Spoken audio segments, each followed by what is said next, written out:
Hey guys, I've got a 2000 Toyota Tundra here, and I'm going to use this truck to point out to you the location of the two fuses for the operation of the radio. So the first one for us to check is going to be behind this door here, which you remove by hooking in and pulling out.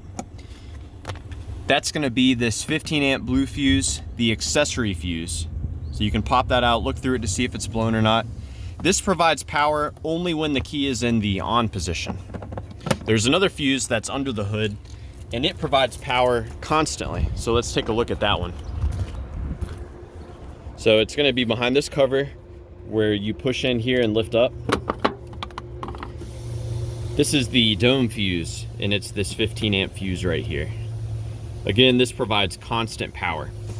Now, what's interesting is that on this truck, neither of those fuses provide direct power to the radio itself.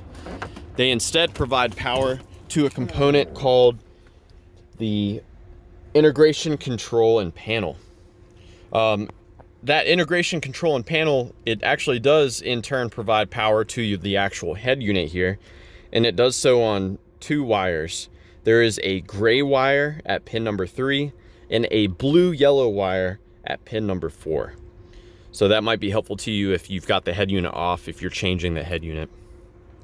And of course the ground, it comes in on a brown wire at pin number 7. So yeah, I hope this info was helpful for you guys.